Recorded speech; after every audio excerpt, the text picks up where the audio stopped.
Hello students, welcome back to my YouTube channel professor Shubham Tiwari. बात करेंगे आज आपका topic sir day 6 FY BCom semester 1 commerce 1 की जो हमारी सीरीज चल रही थी सर, उसमें डे 6 के बारे में बात करेंगे।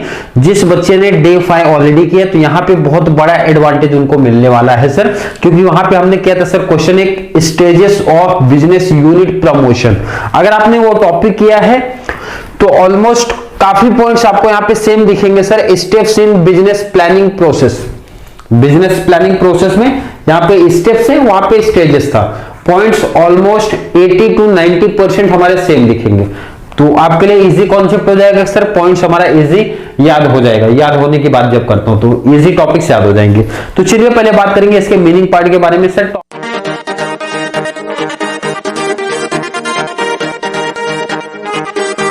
टॉपिक क्या है, मीनिंग क्या है? Business planning. जब हम लोग प्लान की बात करते हैं, जब प्लानिंग वर्ड आ जाता है ना, planning it deciding in advance what to do, how to do, when to do, how to do it.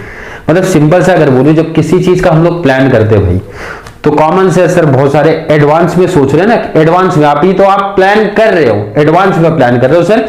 क्या करना है, कब करना है, कैसे करना है, कौन करेगा। काफी डाउट्स होते हैं हम, जैसे हम हर अपने प्रैक्टिकल लाइफ में काफी चीजें हम लोग प्लान करते हैं, तो ये सब चीजें एडवांस में सोच के रख लेते हैं। तो ये हमारा प्लान हो गया। वर्ड लग गया सर बिजनेस, तो वर्ड बिजनेस प्लानिंग भाई, जहां पे प्लान के साथ में जो भी इन्वेंट्री मैनेजमेंट लग गया सर, तो वहां पे भी आप इन्वेंट्री वर्ड आ गया। यहाँ पे बिजनेस वर्ड लगा सर, तो बिजनेस प्लानिंग की बात हो रही है सर। बिजनेस का प्लान कर रहे हो, तो बिजनेस प्लान का सिंपल सा मीनिंग मैंने वर्ड बोला कि जब जहां पे प्लान वर्ड लग जाता है तो उसका मतलब ये होता है कि आप एडवांस में सोच रहे हो टॉपिक के बारे में।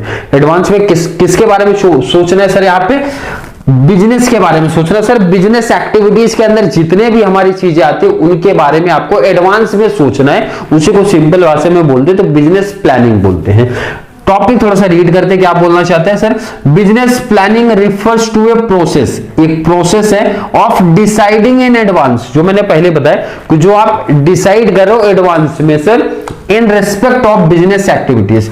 बिजनेस एक्टिविटीज को लेके जब आप एडवांस में सोचते हो ना, उसी को बोलते हैं बिजनेस प्लानिंग। उसी प्रोसेस को बोलते हैं बिजनेस प्लानिंग। आगे का point sir, business planning attempt to provide answers of the following questions. और जब आप बिजनेस प्लानिंग करते हो तो कुछ क्वेश्चंस ऐसे हमारे अराइज होते हैं जिसका आंसर हमारा ये बिजनेस प्लानिंग देता है। जैसा क्वेश्चन क्या है sir, what is our present position in terms of products, market share and profit. जैसे कि आज की हमारी करंट पोजीशन, प्रेजेंट पोजीशन क्या है, प्रोडक्ट को लेके, मार्केट शेयर को लेके, प्रॉफिट को लेके, गुडविल को लेके, ऐसे पॉइंट्स हमारे क्वेश्चन अराइज होते हैं। एंड फ्यूचर में हम किस पोजीशन में पहुंचेंगे आने वाले 2 साल में, 3 साल में वगैरह।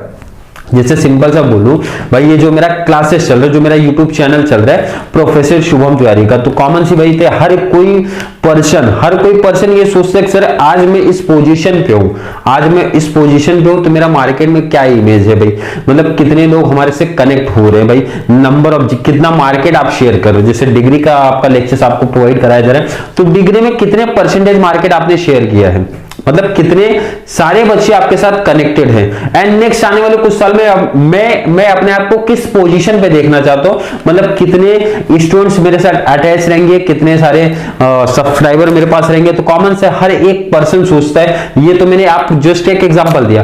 तो यहाँ पे बिजनेस की जब बात करते हैं, बिजनेसमैन भी यही सोचता है भाई आज मार्केट में मेरी क्या कंडीशन है, मतलब प्रॉफिट को लेके, मेरे प्रोडक्ट को लेके, मेरे मार्केट शेयर को लेके, और आने वाले 2 से 3-4 साल में मैं किस पोजीशन में मार्केट में रहूंगा।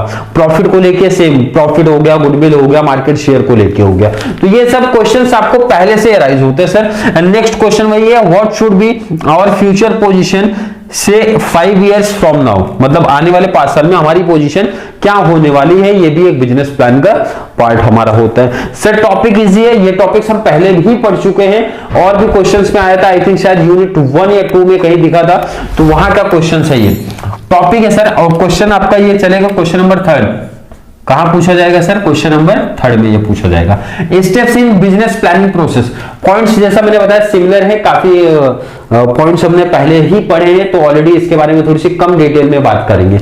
क्लियर? बिल्कुल सर। चलिए पहला पॉइंट बोल रहा है सर एनालिसिस ऑफ एनवायरनमेंट, पहला पॉइंट बोल रहा है। और ध्यान रखना जब आप स्टेप्स की बात करते हो, जब आप स्टेजेस की बात करते हो, तो पॉइंट्स आपके आगे पीछे नहीं हो सकते। मतलब आप कोई पॉइंट्स आगे ना लिखे, मींस पहला पॉइंट पहला ही रहेगा, सेकंड पॉइंट सेकंड ही रहेगा, सेकंड थर्ड ऐसा नहीं होता। आप लाइन से कैसे भी मतलब याद करो, इसमें लाइन टू लाइन ही चलना है, क्योंकि नाम बोल रहे भाई स्टेप्स, स्टेप्स चलना है, स्टेज है, तो फर्स्ट सेकेंड थर्ड इस तरीके से स्टेप्स में हमको जाना पड़ता है।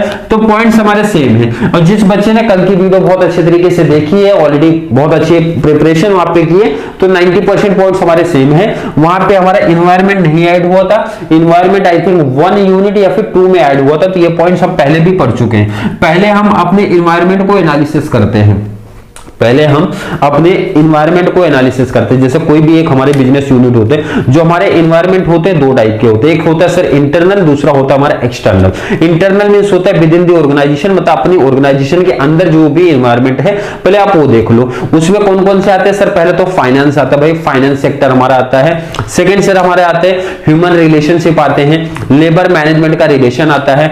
सेकेंड सर हमारा आता है फिजिकल रिसोर्सेस हमारे आते हैं। ये सब इंटरनली है। एक्सटर्नल कौन सर? आउटसाइडर हो गए भाई, आउटसाइडर। जैसे गवर्नमेंट की क्या पॉलिसी है, आपके कॉम्पिटिटर की क्या स्ट्रैटेजी है, क्या इंटरनेशनल रिलेशनशिप चल रहा है, उनकी स्ट्रैटेजी क्या चल रही है, तो ये आपका एक्सटर्नल होगा। मींस आपके ऑर्गेनाइजेशन के बाहर, कंपनी के आपके बाहर की बातें हमारी हो रही है। तो सेम ऑलरेडी पॉइंट्स आपको भी याद होगा, जिस बच्चे ने डे 1 से फॉलो किया होगा, तो ये पॉइंट्स आप पहले भी पढ़ चुके हैं। Analysis of internal environment, internal environment की जब हम बात करते हैं sir, finance, physical, man power, resources हमारे ऐड होते हैं। इन्वायरमेंट ये ऐड होते हैं, इसके अंदर के पार्ट है। एक्सटर्नल की जब मैं बात करता हूं सर, गवर्नमेंट पॉलिसीज आता है, कॉम्पिटिटर स्ट्रैटेजी आता है। तो ये सब पॉइंट्स हमारे सिमिलर ही है, पहले भी पढ़ चुके हैं, तो वही सेम पॉइंट्स आप लिख सकते हो। इन्वायरमेंट एनालिसिस करने के बाद आपको स्ट्रैटेजी बनानी पड़ेगी भाई, फॉर्मुलेट करनी पड़ेगी स्ट्रैटेजी, मतलब स्ट्रैटेजी बनाएगी। और स्ट्रैटेजी प्रिपेयर कौन करता है सर? हमारा टॉप लेवल मैनेजमेंट करता है, टॉप लेवल मैनेजमेंट। अब आपने स्ट्रैटेजी बना लिया, यहां पे तो आप सिर्फ स्ट्रैटेजी को फॉर्मुलेट करते हो, मतलब किस तरीके से हमारी स्ट्रैटेजी चलने वाली है उसके बारे में आपने बना लिया। उसके बाद आपकी स्ट्रैटेजी को आप एनालिसिस करोगे, एनालिसिस करोगे। अब कोई भी कंपनी, कोई भी ऑर्गेनाइजेशन जो भी स्ट्रैटेजी को एनालिसिस करती है, किस बेस पे सर? कॉस्ट बेनिफिट्स एनालिसिस के बेस पे। कॉस्ट बेनिफिट एनालिसिस क्या बोलते हैं सर? कि हमारा उसमें कॉस्ट कितना लगने वाला है भाई, पैसा कितने लगने वाला है, और उसके थ्रू हमको बेनिफिट्स कितना होने वाला है, उसको प्रॉपर एनालिसिस करेंगे। अब वो एनालिसिस करने के बाद sir select of best strategy, उसमें से सेलेक्ट करना सर बेस्ट स्ट्रैटेजी हमारी कौन सी रहने वाली है। जैसे आप लोग का हो गया सिंपल सा, आप समझो भाई कि ये 3 पॉइंट्स क्या बोलना चाहते हैं। इसका सिंपल है, आपके प्रैक्टिकल लाइफ से के पॉइंट ऑफ व्यू से समझा देता हूं। अब कुछ हमारे बच्चे ऐसे भी होंगे, जैसे एक बच्चे का कमेंट आया था sir first year BCom semester 1 का, कि सर मुझे मैथ्स में भी केटी है, मुझे फाइनेंशियल अकाउंटिंग में भी केटी है, मुझे इकोनॉमिक्स में भी केटी है, मुझे जो है मेरा सब्जेक्ट चल रहा है सर कॉमर्स में भी, एबीएस में भी। मतलब एक टाइप से बोले तो उन्होंने बोला सर मुझे सब सब्जेक्ट में केटी लगी है, तो क्या कैसे किया जाए, उसकी ये प्रिपरेशन कैसे किया जाए। तो ध्यान से देखो, यहाँ पे अब सपोज आपका 2 से 3 सब्जेक्ट आप मान के चलो, ये 3 सब्जेक्ट आप मान के चलो कि किसी बच्चे को ये 3 सब्जेक्ट में केटी लगी, या फिर 4 सब्जेक्ट में केटी लगी, या फिर 2 सब्जेक्ट में केटी लगी, मान के चलो 1 से ज्यादा सब्जेक्ट में आपको केटी लगी है। तो मैंने एग्जाम्पल ले लिया कि आपको 3 सब्जेक्ट में केटी लगी है। 2 प्रैक्टिकल हो सकते हैं, 1 थ्योरेटिकल कॉन्सेप्ट हो सकता है, 2 थ्योरेटिकल कॉन्सेप्ट है, 1 प्रैक्टिकल हो सकता है। इस तरीके से कुछ कॉम्बिनेशन बनेगा सर, बिल्कुल बनेगा। अब कुछ बच्चों के माइंड में क्या होता है, देखो हर बच्चे का स्ट्रैटेजी अलग चलेगा। जैसे कुछ बच्चों के माइंड में क्या होगा सर कि सर मेरा मैथ्स वीक है, तो मैं मैथ्स को पहले कवर करूंगा। पहली स्ट्रैटेजी देखो क्या लेके चल रहे हैं, उन्होंने बोला सर मैथ्स में पहले कवर करूंगा, उसके बाद सर मेरा एफए, ठीक है, एफए कवर करूंगा, और जब एग्जाम मेरा आ जाएगा सर मेरा इकोनॉमिक्स ले लूंगा, क्योंकि एग्जाम टाइम पे सर बहुत ज्यादा रटना मेरे से पॉसिबल नहीं होता, तो एग्जाम टाइम से पहले पढ़ लूंगा तो बेस्ट होगा। ये इनकी स्ट्रैटेजी हो गई भाई। यहाँ पे इन्होंने अपने जो स्ट्रैटेजी बनाई उसको फॉर्मुलेट किया है, अभी तक फॉर्मुलेट किया है। एनालिसिस कब करते हैं? अब आपने तो सोच लिया सर कि 4 दिन में मैथ्स कंप्लीट करना है, 5 दिन में मैथ्स कंप्लीट करना है, ऐसा कुछ आपने सोच के रखा है ना। तो यहां पे तो आपने सिर्फ सोचा है, उसको फॉर्मुलेट किया है, अप्लाई नहीं किया, फॉर्मुलेट किया मतलब बनाया, आपने टाइम टेबल प्रिपेयर किया, कितने दिन में हमारा मैथ्स हो जाएगा, इतने दिन में हमारा सर इको हो जाएगा और इस टाइम पे हमारा एफए हो जाएगा या फिर कॉमर्स हो जाएगा। इस तरीके से आप क्या करते हो, पहले एक प्लान बना लेते हो, एग्जाम के मतलब आपका टाइम टेबल आता है, उसके पॉइंट ऑफ व्यू से आप क्या करते हो, बना लेते हो, प्रिपेयर कर लेते हो सर। उसके बाद आपको क्या करना है, कॉमन सा एनालिसिस करते हो भाई, जो स्ट्रैटेजी आपने बनाई है वो एनालिसिस करोगे, मतलब आप देखोगे प्रॉपर है कि नहीं। सर ऐसा तो नहीं एक रिस्क हो जा रहा है कि मैं इको लास्ट में प्रिपेयर कर रहा हूं, भाई कोई टेंशन ना हो जाए, कोई प्रॉब्लम्स ना हो जाए, इससे बेस्ट है कि इको के 1-2 क्वेश्चंस मैं अभी से प्रिपेयर करना चालू कर दूं। तो उसको कॉमन से सर एनालिसिस करोगे, एनालिसिस करने के बाद मुझे लगेगा बेस्ट है भाई इकोनॉमिक्स के 1-2 क्वेश्चन पर डे हमको करने चाहिए, वो बेस्ट लग रहा है। तो आप क्या करोगे, वो प्लान को सेलेक्ट करोगे, वो प्लान को आप क्या करने वाले, सेलेक्ट करने वाले जो आपको बेस्ट लगेगा। भाई ये 2 से 3 प्लान है मेरे पास, इको लास्ट में पढ़ सकता हूं, इको 1-2 क्वेश्चन अभी पढ़ सकता हूं, इको सर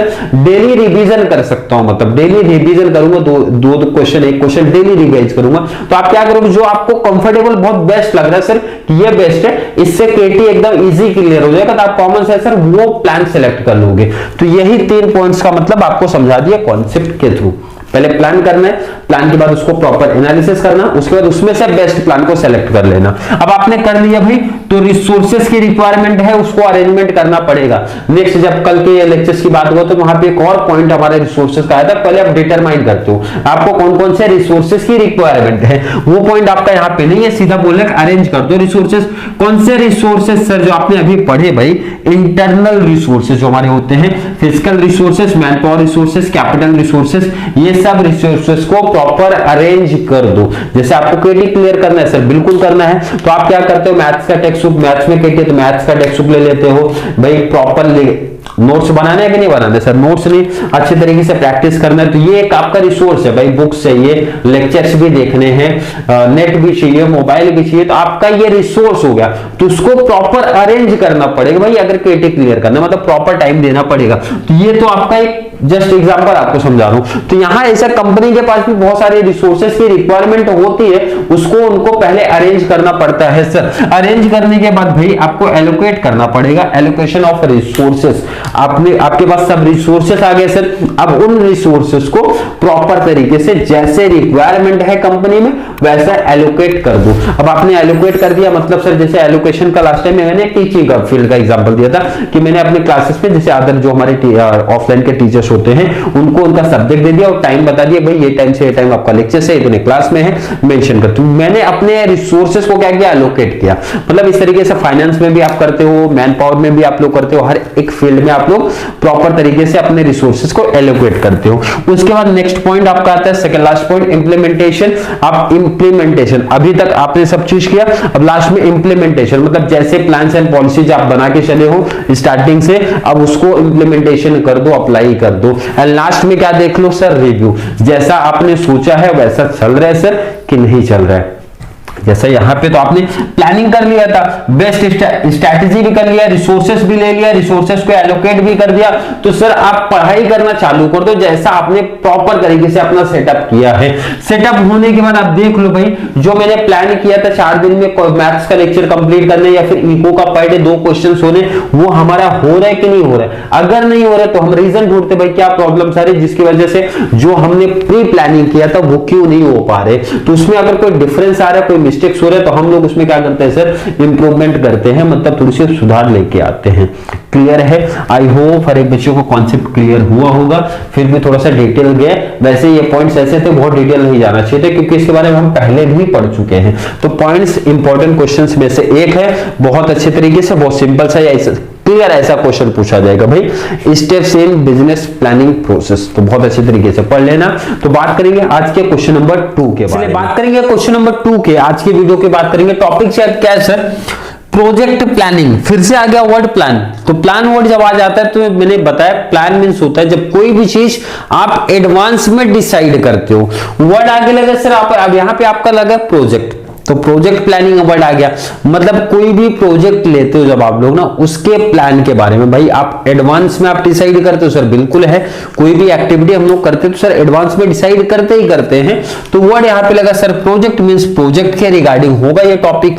तो मीनिंग थोड़ी सी इसकी पढ़ लेते हैं, क्या आप बोलना चाहते हैं। प्रोजेक्ट प्लानिंग प्रोवाइड्स गाइडलाइन, बोला प्रोजेक्ट प्लानिंग मींस क्या होता है, गाइडलाइन प्रोवाइड करते हैं of the completion of A project with in a certain time frame. जैसा मैंने आपको बताया था प्लानिंग, अब जब भी आप लोग का एग्जाम होगा चाहे केटी का या फिर सेम 2 का, तो आप लोग क्या करते हो ना, एक प्लान फिक्स करते हो।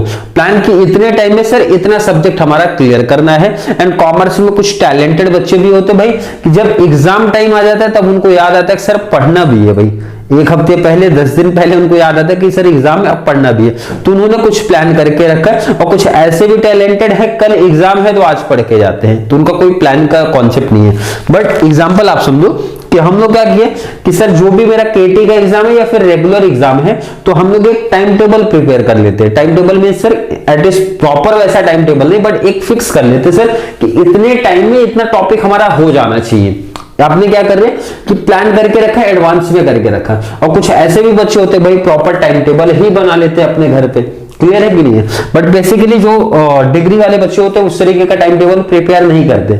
मेरा सजेशन है प्रिपेयर करना भी नहीं चाहिए। तो आपको बस सिंपल सा ये सोच के रखना है, क्योंकि time to time exact follow नहीं हो पाएगा। ये तो आप लोगों को भी पता है कि सर एग्जैक्ट वैसा पॉसिबल नहीं। वो तो 9th-10th क्लास में बच्चे बना लेते थे टाइम टेबल, बट प्रैक्टिकल वैसा पॉसिबल नहीं है। तो सिंपल सा बट एक माइंड में इस चीज रहता है सर इतने टाइम में इतने सब्जेक्ट का इतना क्वेश्चन, मतलब एटलीस्ट इंपॉर्टेंट क्वेश्चन ही हमारा कवर हो जाना चाहिए, या फिर इतने टॉपिक्स हमारे सर कवर हो जाने चाहिए। ये हम लोग क्या करते हैं सर एडवांस में सोच के रखते हैं, क्लियर है कि नहीं। तो यहां पे वही पॉइंट बोलना चाहता है कि आपने एक डिसाइड किया कि सर ये मेरा प्रोजेक्ट है। प्रोजेक्ट में आप समझ सकते हो भाई कॉमर्स का सर केटी क्लियर करना है, कॉमर्स का सर एग्जाम क्लियर करना है, ये मेरा प्रोजेक्ट है। कैसे क्लियर करना है सर, एक दिन में इतना क्वेश्चन करना है सर, दूसरे दिन में इतना क्वेश्चन करना, तो ये आप एडवांस में डिसाइड कर रहे हो भाई। आपके लिए मान के चलो कि ये कॉमर्स सब्जेक्ट की अच्छे से प्रिपरेशन करना एक प्रोजेक्ट है, तो आप एक प्लान कर रहे हो सर इतने दिन में, एक दिन में 2 क्वेश्चन, दूसरे दिन में 4 क्वेश्चन, तीसरे दिन में 6 क्वेश्चन। ये आप प्लान किया, अभी अचीवमेंट नहीं किया भाई, इसमें इंप्लीमेंटेशन आपने किया नहीं, आप प्लान कर रहे हो। क्योंकि टॉपिक बोल रहे सर प्रोजेक्ट प्लानिंग, आपने ऐसा बोलते ना टाइम फ्रेम किया, जो वर्ड बोले ना टाइम फ्रेम किया कि इतने टाइम में सर मेरा वर्क, मेरा काम, मेरा प्रोजेक्ट हो जाना चाहिए। क्लियर है कि नहीं सर, बिल्कुल। Usually with the defined stages, आपने जो स्टेज डिसाइड किया, जैसे मैंने एग्जांपल दिया आपको कि पर डे 2 क्वेश्चन के बेस पे, इस तरीके से आपने अपने रिसोर्सेज को प्रॉपर तरीके से सर डिजिग्नेटेड किया। क्लियर है कि नहीं, मतलब जो भी आपको रिसोर्सेज की रिक्वायरमेंट है कॉमर्स का एग्जाम क्लियर करने को, उसको प्रॉपर तरीके से अरेंजमेंट करके आपने क्या किया भाई, ऐसा टाइम फ्रेम किया कि हमारा काम सर हमने जो सोच के रखा है उतने टाइम में हमारा कंप्लीट हो जाना चाहिए। Clear. Project planning provides the blueprint of starting and managing the project. मैंने क्या बताया, आपने अभी इंप्लीमेंटेशन नहीं किया, मतलब अप्लाई नहीं किया, आप अभी जस्ट एक प्लान करो, तो इसलिए बोला गया कि एक तरीके से आपका ये ब्लूप्रिंट है भाई स्टार्ट करने का। क्लियर है क्या सर, बिल्कुल।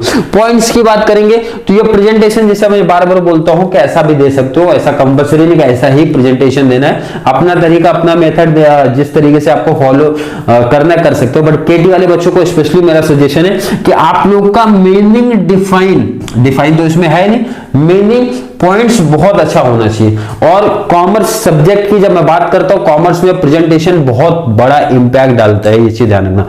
कॉमर्स में ये चीज ध्यान रखना, कॉमर्स में मैं बात करूं प्रेजेंटेशन बहुत बड़ा इंपैक्ट डालेगा। तो केटी क्लियर करना है, स्पेशली बेसिकली बात करता हूं कि आपका मीनिंग पार्ट बहुत अच्छा होना चाहिए, इंपॉर्टेंस बहुत अच्छा होना चाहिए। ये अगर परफेक्ट है, अंदर के डिटेल्स कुछ भी थोड़े बहुत आप लिख देते हो, तो केटी का फिर सोचना नहीं आपको, केटी इजी क्लियर हो जाएगा, एवरेज मार्क्स तक भी मिलेगा। बट मैंने जैसा मेरा सजेशन है कि भाई आपके राइटिंग प्रेजेंटेशन बहुत इफेक्ट डालेगा आपके पेपर पे, इसलिए बहुत अच्छे तरीके से हर एक बच्चा प्रैक्टिस कर लो। Clear sir. पॉइंट्स की बात करते हो सर, पहला पॉइंट आया इनोवेशन, बहुत टाइम सुनते आ रहे हो सर इनोवेशन की जब बात होती है, देखो बार बार टॉपिक्स के उस पॉइंट्स के बारे में बताने की जरूरत नहीं पड़नी चाहिए। इनोवेशन मतलब होता है कुछ न्यू करना, कुछ इनोवेटिव करना, जैसे न्यू एंड बेटर प्रोडक्ट की बात करते हैं, न्यू एंड क्रिएटिव आइडियाज की बात करते हैं, कॉस्ट इफेक्टिव प्रोसेस की बात करते हैं। तो इस पॉइंट के बारे में ज्यादा बात ही नहीं करते क्यों सर पहले से पढ़ा हुआ पॉइंट है। मोटिवेशन नाम बता रहा है भाई, मोटिवेशन जैसे टीचर्स बच्चों को मोटिवेट करते हैं, मैं मोटिवेट करते रहता हूं भाई। हर एक बच्चा जो सीरीज फॉलो कर लेगा, गारंटी लिख लो आप केटी क्लियर कर ले जाओगे। मिस केटी क्लियर नहीं, अच्छा एक मार्क्स भी लेके आओ। ये एक तरीके से मोटिवेशन है। तो कंपनी में भी इस तरीके से मोटिवेट नहीं करते। वहां पे कैसा करते हैं सर, या तो मॉनेटरी मींस बोनस इंसेंटिव वगैरह प्रोवाइड करा के, या फिर sir non incentive means non monetary policies के अकॉर्डिंग, मतलब उनको कुछ अच्छी सी फैसिलिटी प्रोवाइड करा के, जैसे कैंटीन फैसिलिटी प्रोवाइड करा दिया सर, गुड वर्किंग कंडीशन दे दिया, बोनस शेयर इशू कर दिया।